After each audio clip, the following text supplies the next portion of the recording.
Hello and welcome to the Overwhelm is Optional podcast. I'm Heidi, Marke, coach and biggest cheerleader for successful but secretly overwhelmed women. As well as weekly episodes here on the podcast, you can find out more about what I offer by going to heidimarke.co.uk.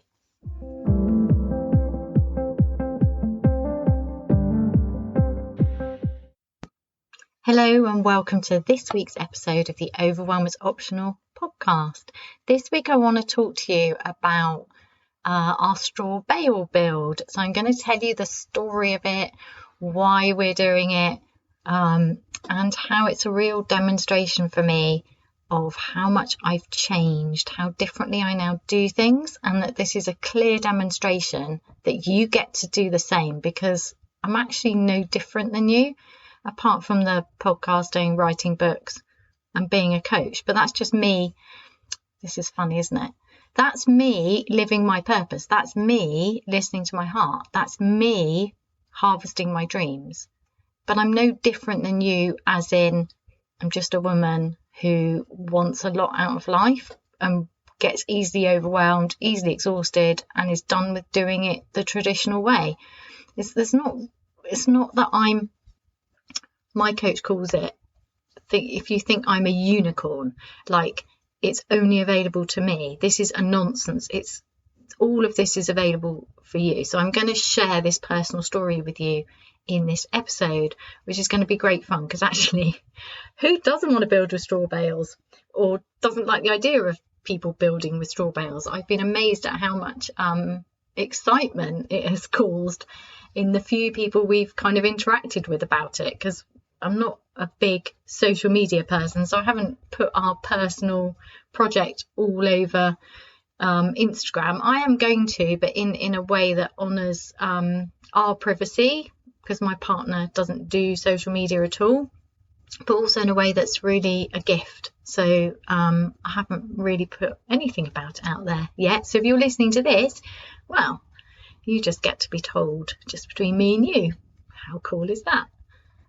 But before I delve into the story of our straw bale long-held dream, I just want to talk to you about what's going on with me at the moment and share some absolute delights, because I feel right now that I'm moving. I always feel like I'm moving up a level, and by that I don't mean I'm improving myself. This is really important. So if we think that the old way that I'm done with, which became like a self-development hell for me, and thank you to the client, the lovely client who's so good with words, who names these things, who actually, all my clients say things that I kind of grab and create into something that is really a helpful way of summarizing something. So to me, I've always been committed to personal growth. It's really important to me that I live my best life in my best way.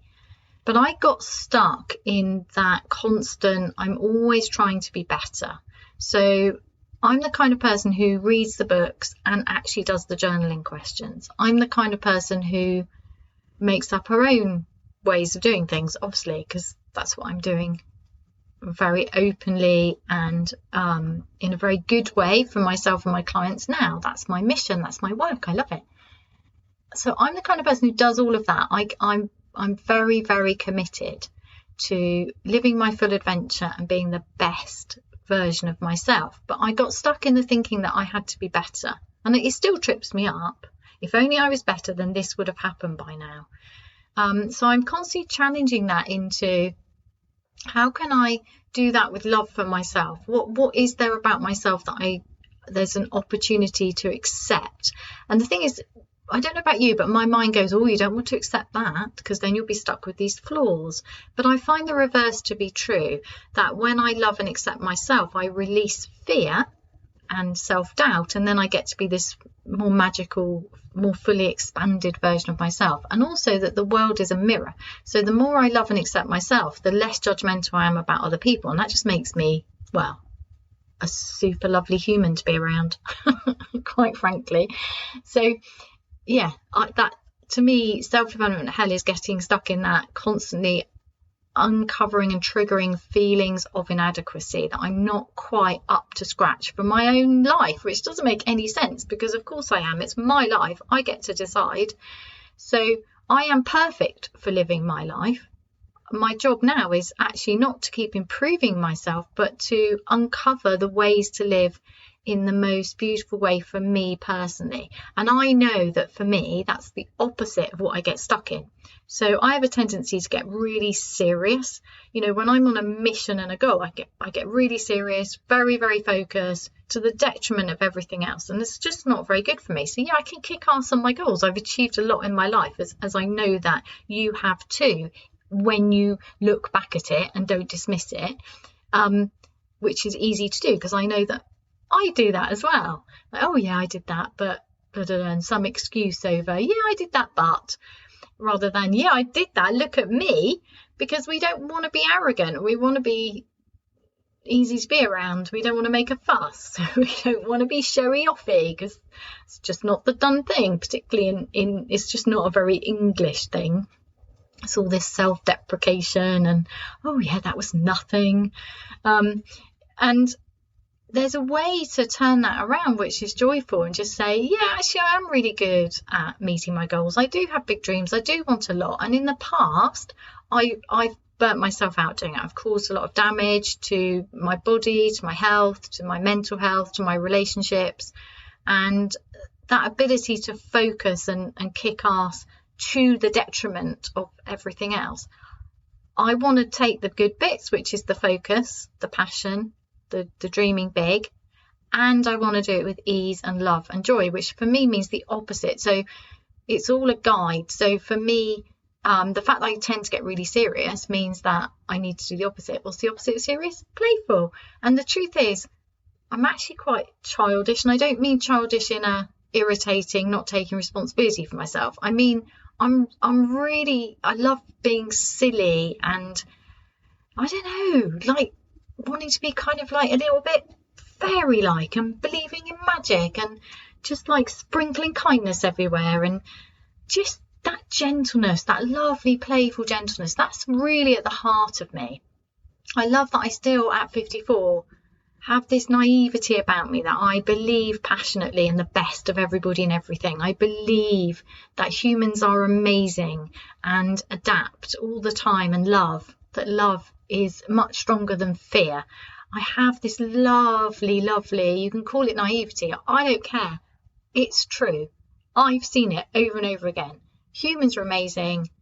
The world is lovely. The world is full of love. I always believe that things are getting better, that we are evolving into being better at flying these ships where we don't really know what we're doing with our minds, because we've dumped all the old ancient wisdom that helped us nourish our mind, that helped us stay out of fear, to behave with love, and we're now pulling that back in, and it's really good. Anyway, I'm going off tangent as usual.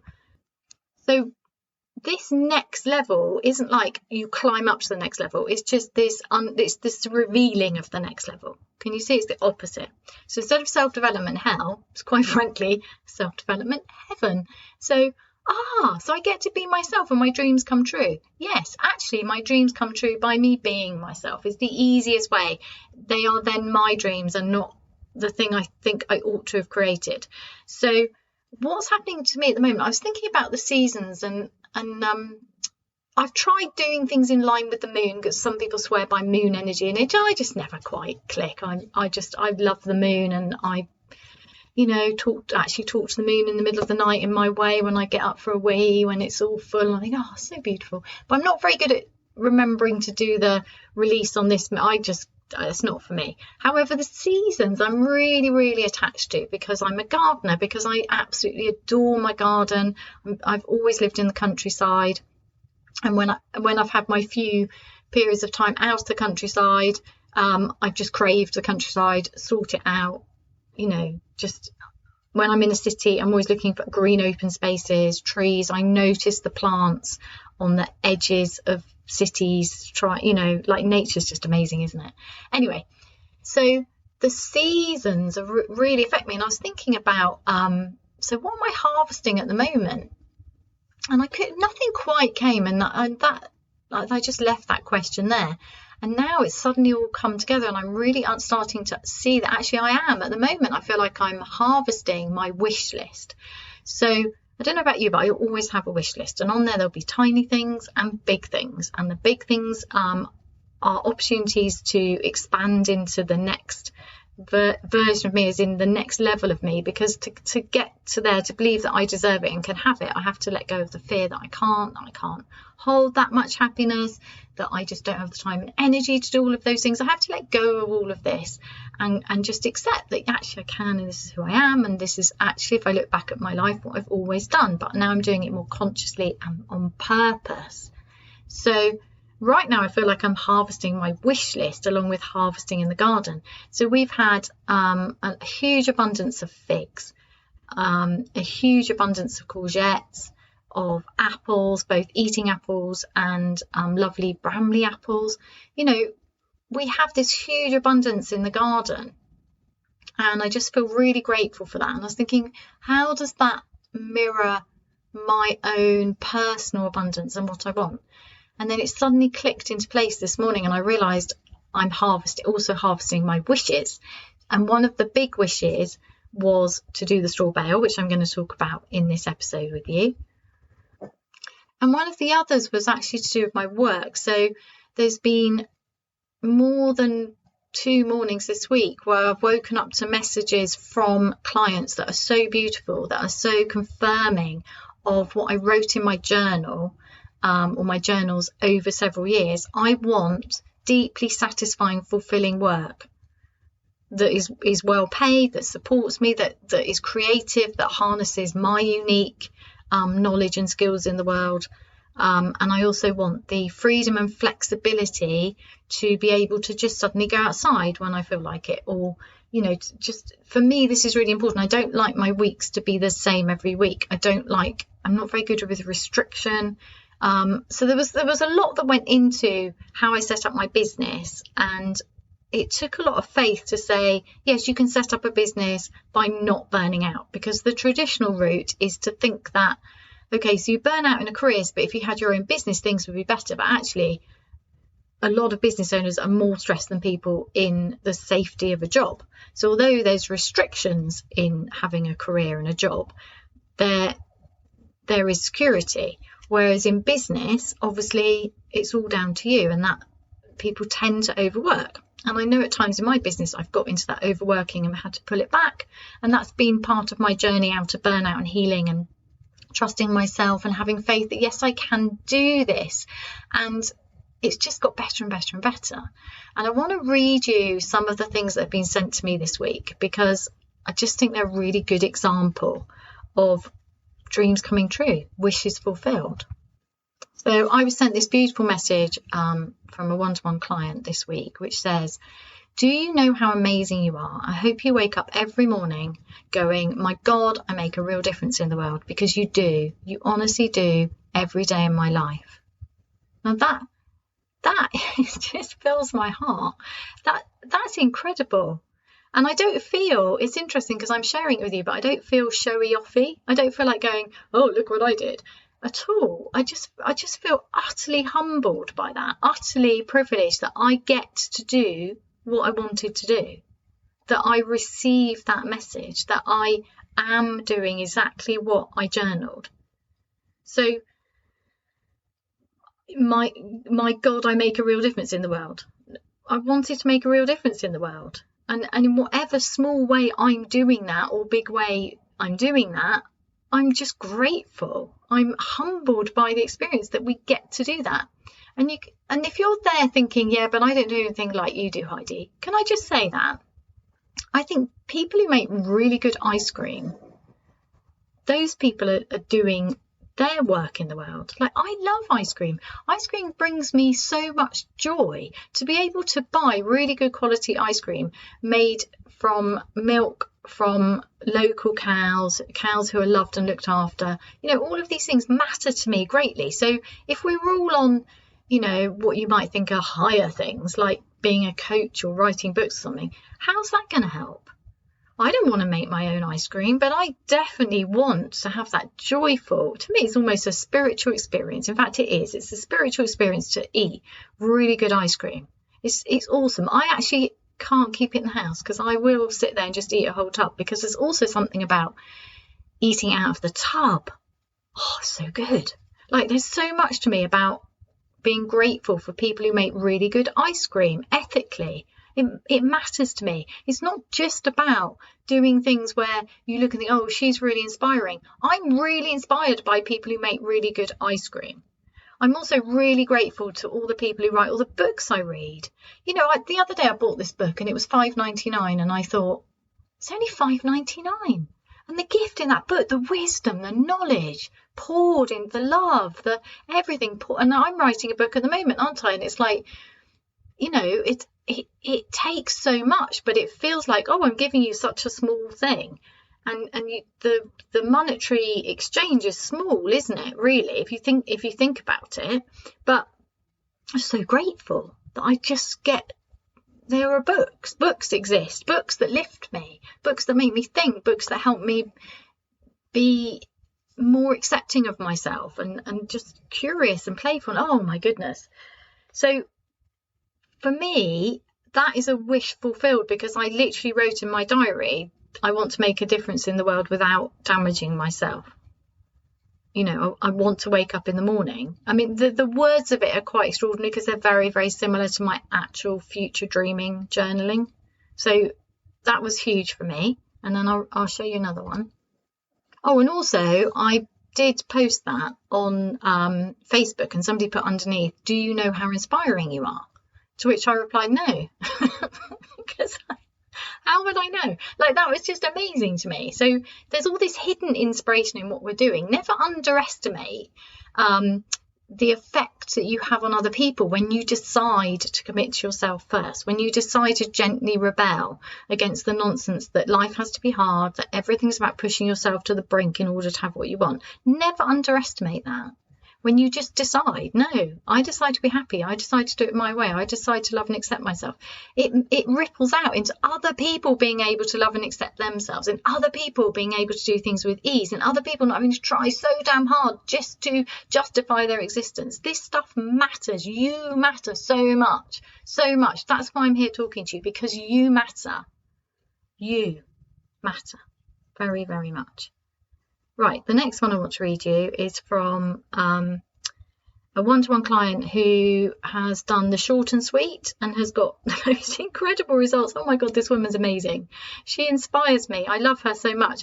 Within 4 weeks, she'd already got what she wanted. And so then we just worked on some other stuff. And now she's joined Get Your Life Back. She wants to go all in on deep work, because the short and sweet isn't designed to do real deep work, because obviously it's only 6 weeks, but it's still powerful, as you can see. But she's decided she wants to do more, and this is what she sent to me. Working with you is the piece of the puzzle I've been missing, resisting, denying, ignoring, underestimating, and more. I just want it to stick. Now, what I love about that is, well, all of it I love, but I just wanted to talk to you about that. I just want it to stick. What happens is, when we start doing this work together, whether that's one-to-one or you're just listening to my podcast, or, you know, you might read my book when that's published, whatever you decide to do, or hopefully you're going to come and join Get Your Life Back, because we're kicking off this weekend. Woohoo! I cannot wait. So excited about that. So she's going in to Get Your Life Back because she wants more. She wants to go deeper. And the whole point of Get Your Life Back is not that it takes a year's work. It's not. It's a 12-week course, but it's not.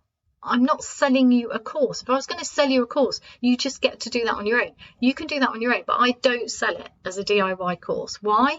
Because I love it too much, because I want the deep, long-lasting results, because it's just the framework for what we do together when I become your coach and your biggest cheerleader. It's the getting it to stick. It's the keeping it embedded. It's so, so important. So, with that in mind, I really, really, really want to read you some stuff going on this morning inside the alumni group of Get Your Life Back. These women are just, I love them so much. They are my heroes. They take my work and run with it, and all this unexpected lovely stuff, magic happens because they just keep expanding it. And oh my goodness, I love them so. I cannot tell you how much I love these guys. And if you're listening, thank you. Thank you. You made I see I'm crying now. You made my dream come true. You made it all just happen, and you are awesome. So with their permission, and obviously all anonymously, I'm going to read you some of the stuff that they've been saying this morning when I just checked in with them yesterday. So this is next level gentle rebel stuff. This is the taking it, running with it, making it stick and committing every day. And then sometimes forgetting to and recommitting. It's not about perfection. So I recognised last night I was in a circle. Woke up this morning, decided to go for a run and catch up on Heidi's podcast episode from last week. I feel like hearing Heidi's voice and passion has given me a little reset. I'm so happy I can recognise these feelings now and that I know what to do to get out of these circles. Feeling very grateful for finding this group. How amazing is that? So this person, she's already created a life that works for her. And then she's now able to notice when she's in a circle. So we have inside Get Your Life Back, we have circles, which is when you're like, oh, I've been here before, I'm so sick of this. So let's get you out of the circle. Woohoo! Which is what she can do now. Really, that's really fast. It's brilliant. It's just extraordinary. I love this so much because it's so damn frustrating, isn't it, when we just keep going around in circles and never quite doing what we want to do. It's so annoying. The other thing we do inside Get Your Life Back is tunnels. So tunnels are any time that you think you've only got two possible options and they're both rubbish, you know you're in a tunnel, because the tunnel is when the overwhelm has completely closed in on you, but you can't see. You can't see because that's the nature of being in a tunnel. And you think that there's light at the end of the tunnel, but people keep it's like somebody keeps building extensions to your tunnel. So you never reach the light at the end of the tunnel, or you reach it for a little bit, but it's not actually the end of the tunnel. It's just like a pause, and then you regroup to go back in the damn tunnel. So anytime that you feel like you either need to keep pushing on through and all that damage, or dump your dreams, quit, neither of those are your options. That's just a symptom of overwhelm. And once you learn what your tunnel is for you, so you learn what it feels like when you're in it, and eventually you just learn what's happening before you get in it, and then you avert your tunnel, or you get out of it fast. It can get you out of your tunnel super fast, but it's the making it stick, isn't it? Which is why we work together. Over for the 9 months after completing the gentle rebel training camp, which is the Get Your Life Back course, is so that you just go, oh yes, tunnel, oh yeah, I had a tunnel and now I'm out of it, oh thank goodness I don't have to do tunnels anymore. So we have circles, tunnels and caves. Caves are really interesting because caves are when you've pushed it too far and then you're suddenly you find yourself hunkering down in a cave and you don't want to speak to anyone. You're really grumpy and you're like, leave me alone, but the thing is, some of us actually like caves, but what we want a nourishing cave, and we want to choose it consciously and purposely. So I'm just stopping Rosie snoring. She's got a big snore today. Good girl. So yeah, circles, tunnels and caves, that's the map module inside Get Your Life Back. We kick off this weekend. If you want to be part of this, if you want to dig deep, see your own personal patterns, once seen can't be unseen, and then you become free of them. Woohoo! And you get to live your life your way. Right, I'm going to read one more thing from inside the alumni group because they are awesome and I know you're going to love this. So one of the people in there is doing something impossible. And obviously I'm Heidi Marke, making the impossible possible. So yeah, she's making it possible for her. But this is what she said. So it still looks totally impossible, but that doesn't upset me mostly. So it's huge. Can you see? So it's the thing that she's trying to achieve, which is this squished deadline and really challenging thing. It still looks impossible, but she's not upset about it. That's That is freedom, right? That's freedom. I'm silent because one of the challenges I took on was letting ideas only watch as they pass by, whereas writing would be catching them. So she's not in the group reporting on her difficulties all the time, because she's just letting stuff go. And this is really important, the ability to just focus on what you want, and knowing that later you can catch up with things, really important. That is high quality attention control. That is high quality commitment to self. I plan to update my beloved friends when the due date comes. Well, that just, oh my goodness, can you see what it's like to be part of Get Your Life Back? I mean, the love in this group is incredible. And it's not just coming from me. And it happens very gently. So this is not like a Facebook group. I don't use Facebook for my groups. This is gentle. This happens over time. It's not a sudden, haha, I'm here and this is all about me. And it's not about offloading. It's about gently building up trust. Because the women I work with are all very private, and they wish to keep their professional respect. So they don't want to kind of splurge everywhere. It's a very carefully curated group. So beautiful.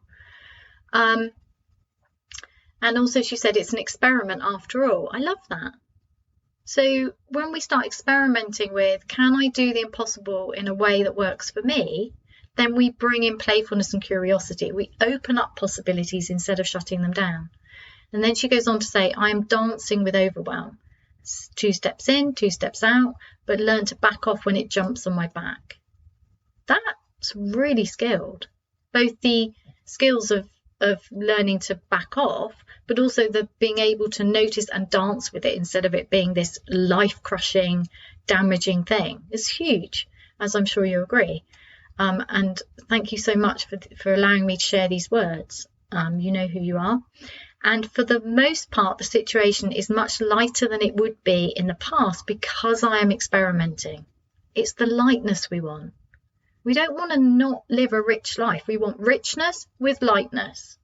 We don't want to achieve our goals with heaviness because the cost is too high.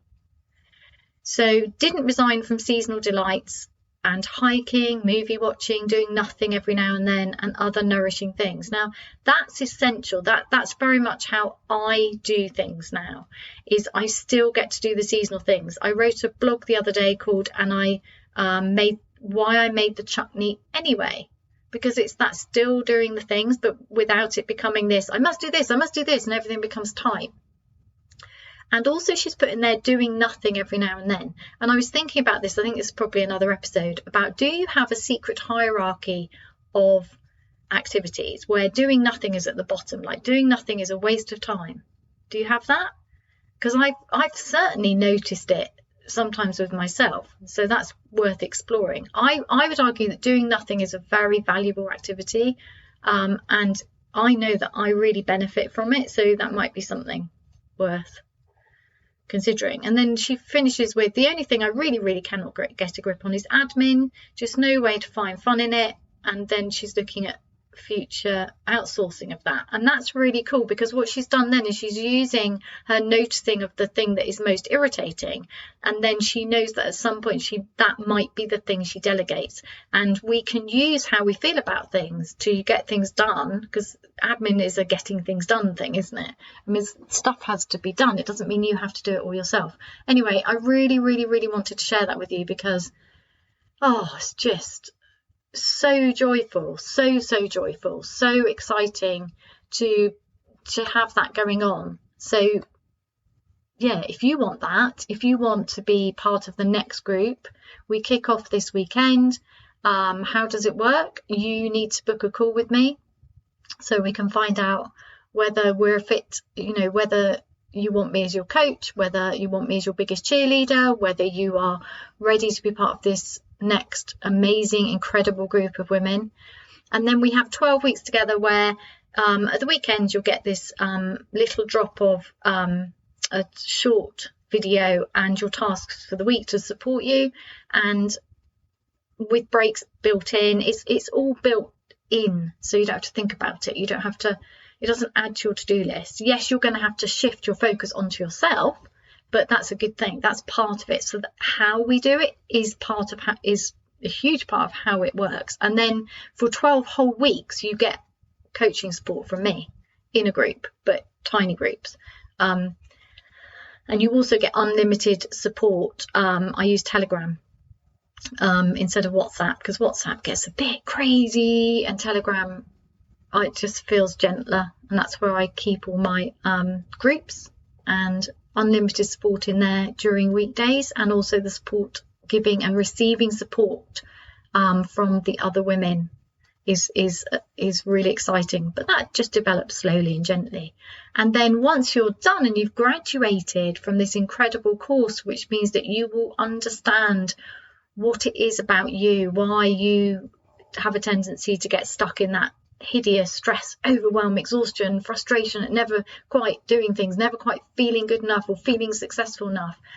Get out of that. You'll understand your patterns, and then you'll have practiced allowing the heart to be part of the conversation, controlling your attention. These are real deep skills. Listening to the body deeply. Beautiful, beautiful module called the compass module, because I've set it all up. I've said before as outward bound, because I love being outside. I love adventures. It's your adventure through overwhelm.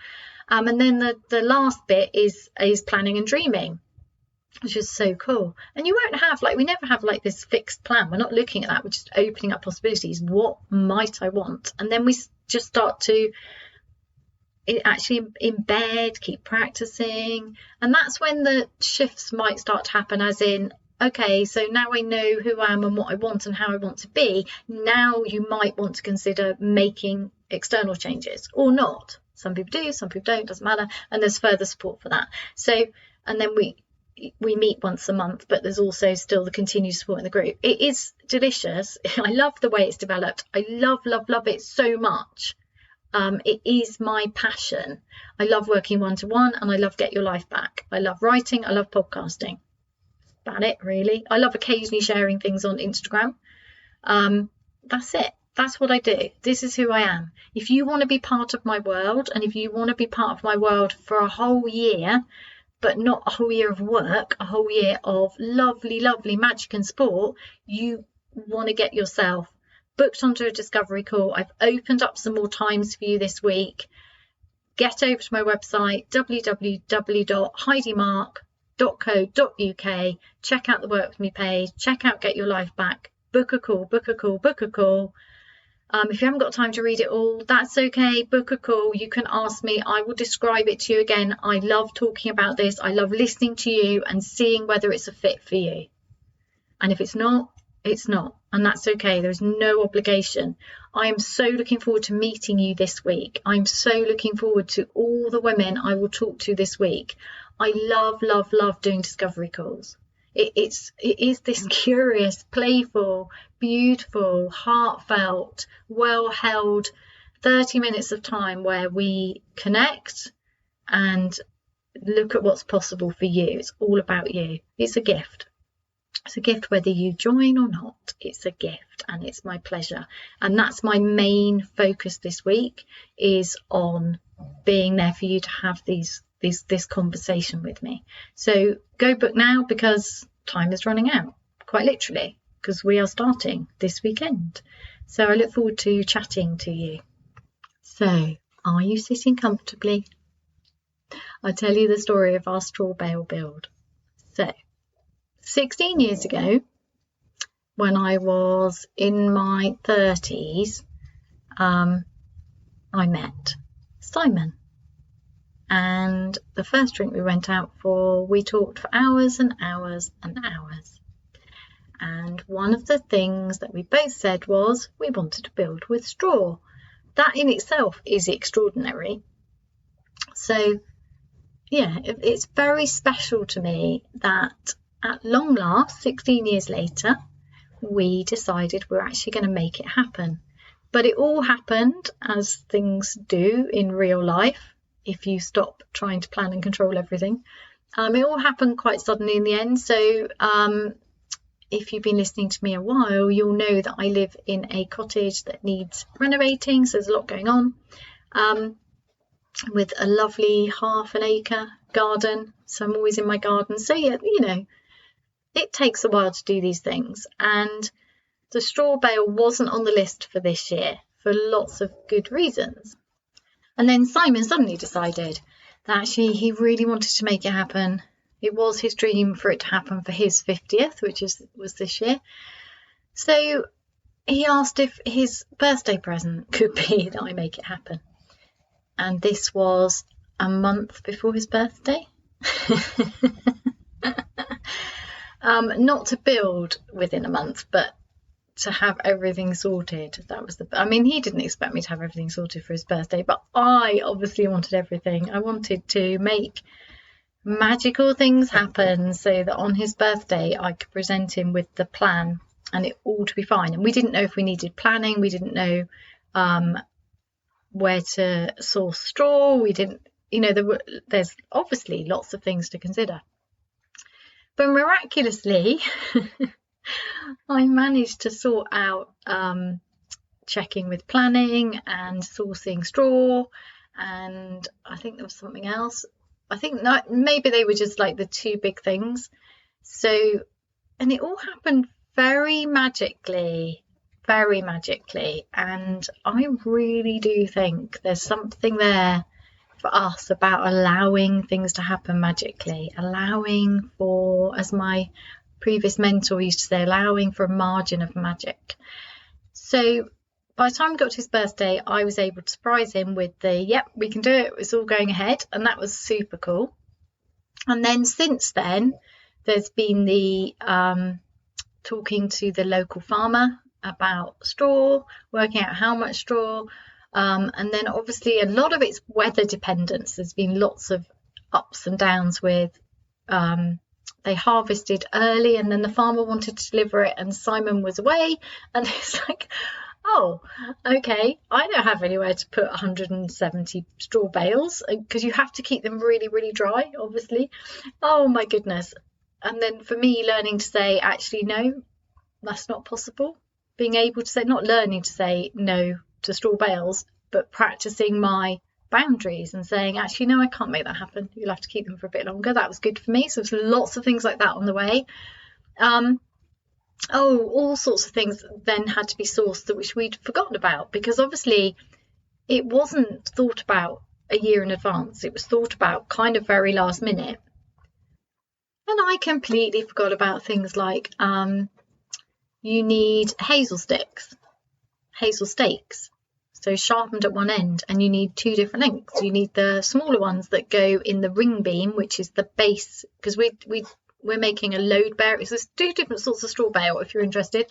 One is you build a frame and you infill it with straw, and the other one is load bearing, where you have two ring beams, which are basically large wooden outsides, and then you build with straw and you stake them with hazel stakes, the straw bales, and then you fit the top ring beam and you compress them down, and then that becomes a stable, solid set of walls.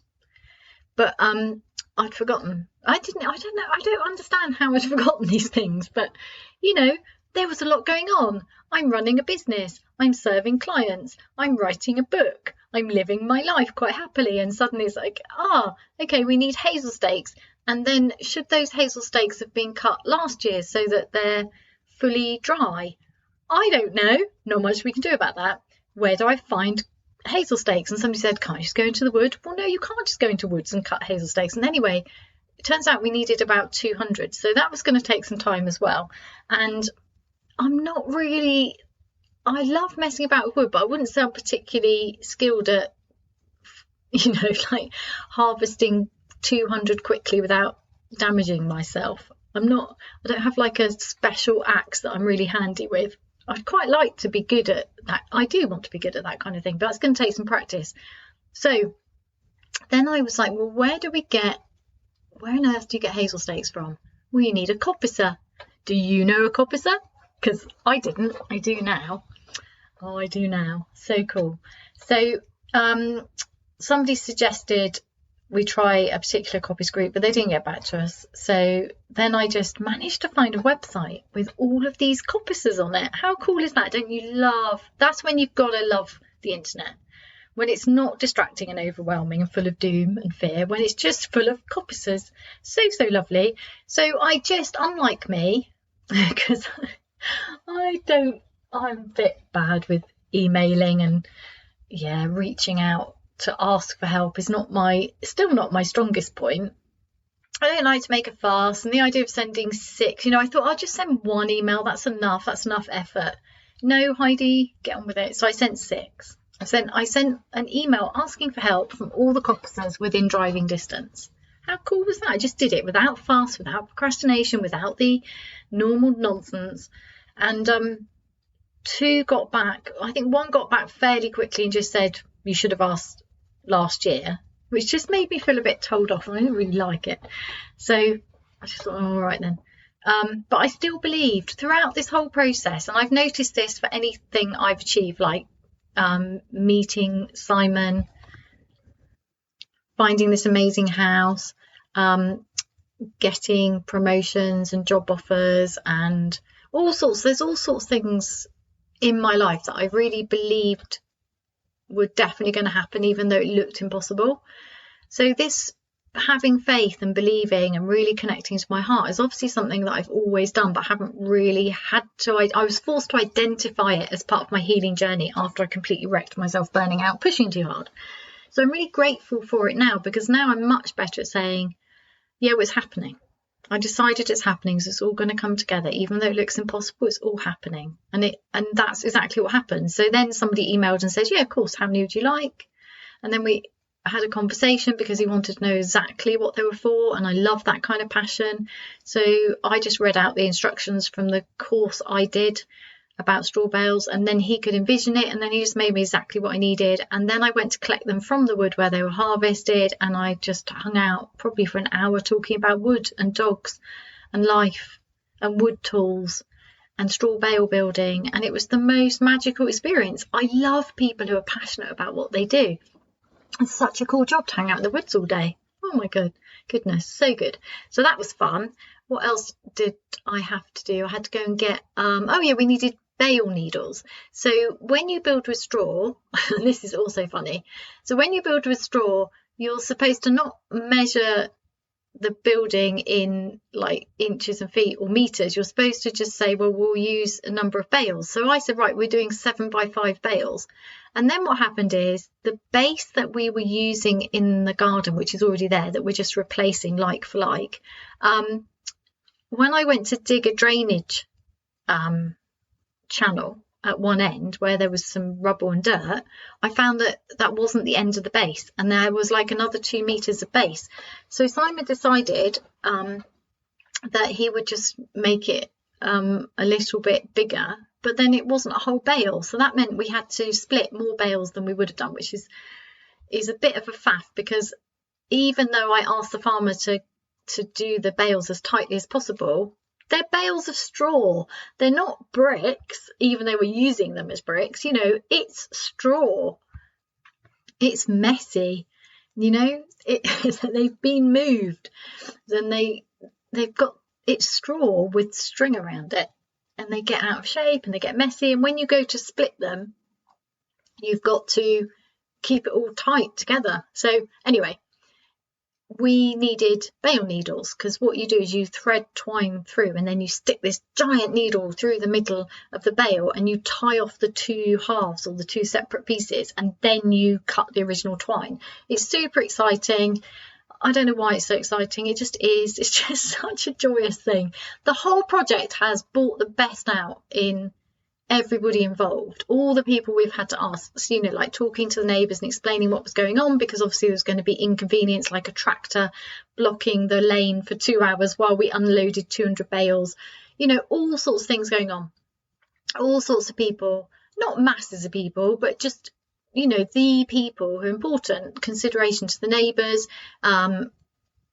contacting a coppicer, talking to the person who taught me originally my old course, the person who held the course where I did my straw bale build course, and he doesn't run those anymore. So having to contact him, and then he said, oh, it's all right, we'll make you some bale needles. And just so joyful, so generous. It brings out the best in humans to just do these kind of things. It's just an extraordinary project, and it's so exciting. And for me, it's a celebration of love. It's the celebration of, we met 16 years ago, this is our dream and we're doing it. And to be able to have the space, we had to move house to have the space, to have a garden, with space for an outbuilding. It's not huge, but it's pretty big undertaking. It's a lot of bales, and we needed space for that. And the whole thing has come together absolutely magically. And then, of course, once we'd assembled all the ingredients, and me and my youngest, who's been an absolute trooper, honestly, he's just such an incredible man that I have raised, and he is his own person. I can't take all the credit. He's just such an incredible person. He has been an absolute trooper. He's been there for me when I've needed help. He's been there for us. He's turned up. He's worked really hard. We have moved tons and tons of rubble off this old base and to create drainage around the outside, and he's just helped without moaning. It's just been absolutely amazing, and it's been really nice to spend extra time with him, actually. Really good fun. Anyway, so there's been lots and lots of different things that have had to come together magically at the same time as life going on. And I was absolutely determined to do this with ease. So what I would have done previously was have said, I would have said, well, that can't happen. So we always had a problem previously. So when I was previously a teacher, a maths teacher, I would be busy when Simon's work got less busy. So he loves the autumn, and that's when he takes the most time off, and he's designed his working life to enable that. And that's when I would be having the biggest, push academically with students and teachers at school. So the idea that a straw bale build would have happened at this point in the academic calendar, I would have just shut it down. I would have just said no, and then we would have been stuck, because when would we have built it? We didn't have time. When we were both in busy career pattern, there was no rhythm to our life that allowed us that kind of space, and that was one of the many problems with the whole overworking in order to have this life, but then never actually having the damn life. There just wasn't space for us. That's how we ended up going on a cruise. We're not cruise people. We're just not. And we ended up going to cruise because it's the only way we could work out how to have some space and time. And it didn't work because it was really noisy and there wasn't any space for us on the boat, and we were first off. But anyway, you live and learn, hopefully, or you don't. You repeat your cycles, your circles. It's up to you. I have learned the hard way. Please learn from my terrible example, which is now apparently very inspirational, which I love, and thank you to the person who said that. So kind. Anyway, and let's not get too ridiculous about this. My purpose in sharing this is to inspire you, absolutely, but not to say look at me, but to say you matter. If I can do this way, you can do this way. So I was determined that I would carry on. So like the previous one of the previous things I read you from somebody inside the alumni group of Get Your Life Back, she's doing something which is impossible. This could have been impossible. I decided it wasn't impossible. I decided it was doable. I decided that I could do the straw bale build at the same time as gather the next group of Get Your Life Back together. You'll notice, or not, that I haven't called it a launch. I used to call it a launch, used to be a big deal, used to be quite stressful. Now I'm like, no, I don't do it that way. I just gather. I gather the most beautiful group of women together because I get to do it with ease and love. It's a gathering. It's beautiful. I trust that the right people will turn up at the right time and create that group together. I trust. I have faith. It's magic, because the truth is we can't control the things we try and control. I couldn't have controlled so many things in this straw bale build. All I could do was intend for it to happen. I could imagine it happening, and then I could take the practical steps to enable it to happen as easily as possible. But I can't control the weather, and I can't control a whole load of other things. And a big thing happened that I'm about to tell you. But before I do that, I just want to make it clear, this could have become an impossible thing that never happened. But I chose to make it a perfectly possible thing, a perfectly reasonable thing to do. But unlike people on Grand Design. So if you've watched straw bale builds on programs like Grand Designs in the UK, you'll notice that for a lot of people, they do it with enormous stress. They exhaust themselves and make themselves sick. And one of the things I really don't like is that it affects their relationships badly. It's really common on that program that it's just really stressful. And to me, it's a really good example of how I don't wish to be or live in the world. It's like you can only have your beautiful self build if you nearly kill yourself and destroy your relationship trying. But surely then the building is just full of that stress. Whereas I wanted to create something. Now it's not a self build, it's much, much smaller. But it's still got those components. And on the day, there was a day, I can't remember when it was, probably about 2 weeks ago, where we were starting to get a little bit irritable. And I just said, look, I'm only doing this if we do it with love. I'm only doing it if we learn to communicate better. I'm only doing it if it improves our relationship. This to me is a celebration of us, and I'm only doing it with joy and ease and love and fun, or I'm not doing it, even though we had all the bales. And that has directed how we were.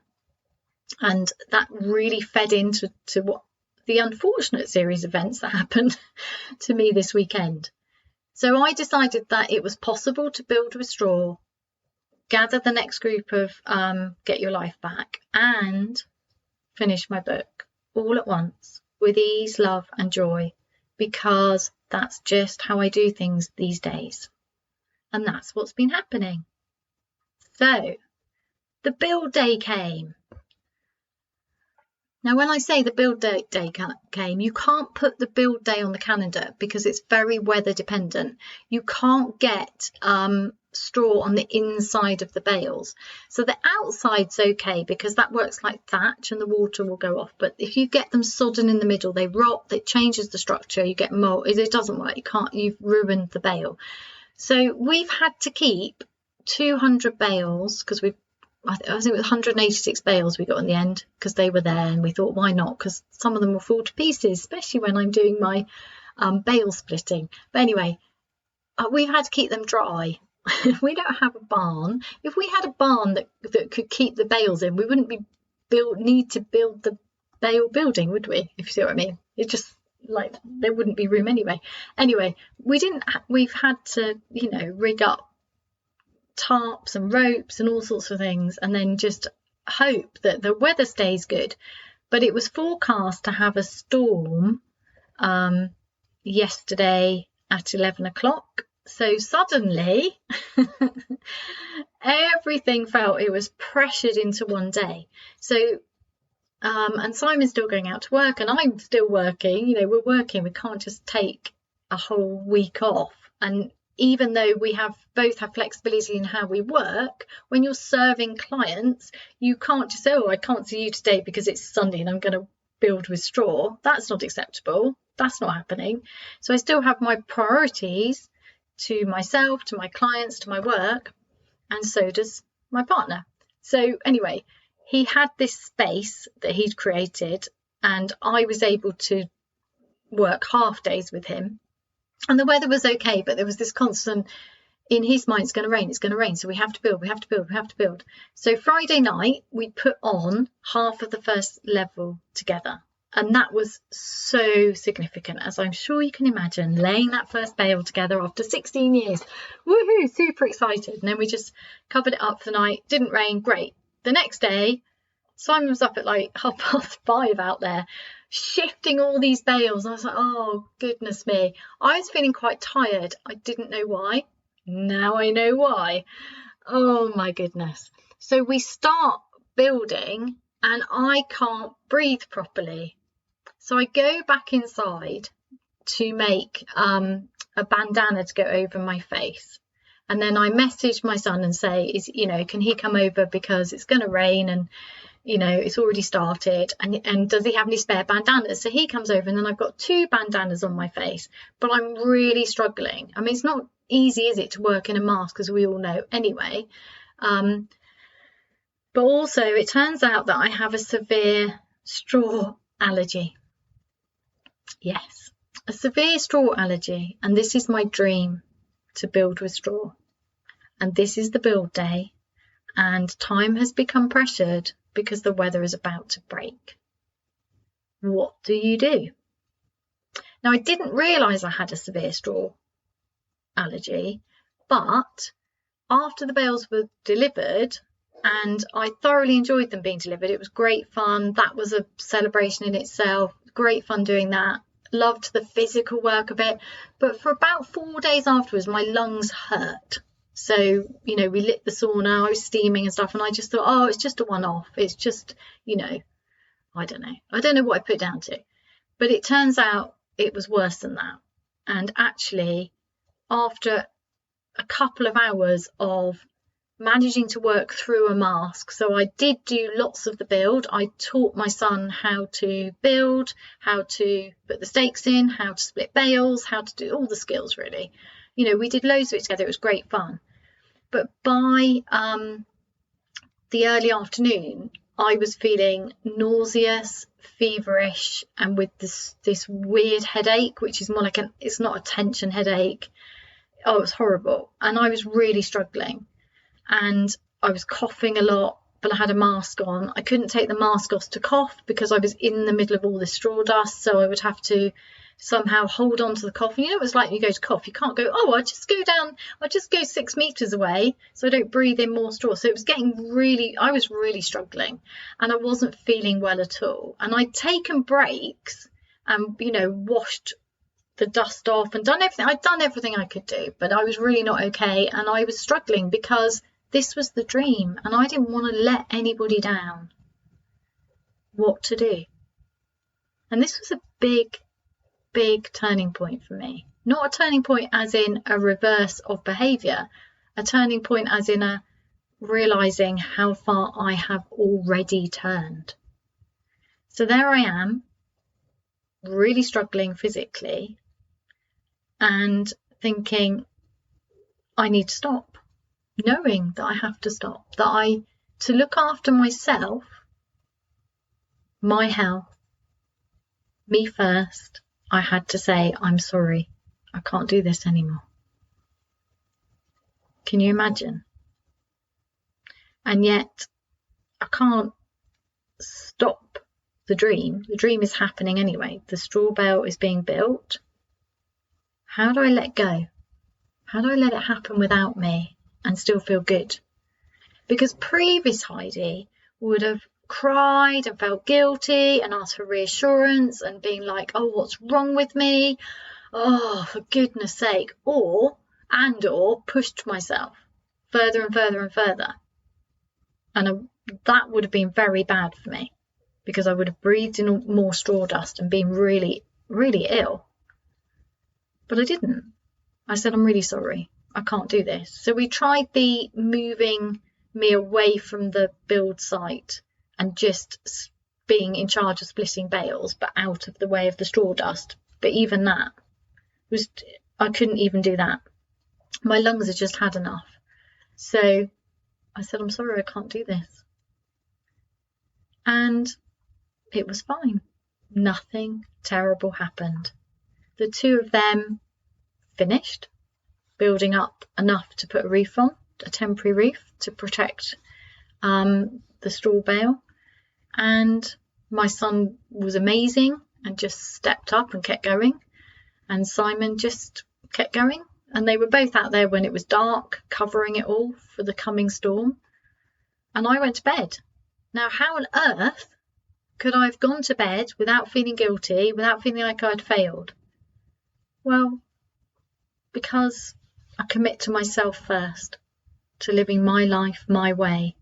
And that means looking after my health. It means honouring what my body needs. It means not listening to the fear, the shame in my head. It means letting go and not having to do everything myself. Now, I have this beautiful satisfaction of having put stakes in, put many bales on, split bales, taught my son, worked together. I've done a lot of satisfying things. I also did most of the groundwork. So there's a lot that goes into a straw bale build, not just the physical build. And there's lots and lots more to do that I will be part of. But opting out then that was such a good thing for me to be able to do, and to resist the wanting to tantrum and be really upset, and to say, to need reassurance, to need to apologize, to feel terrible, to beat myself up, to not sleep, to think there's something wrong with my body, that I have some weakness.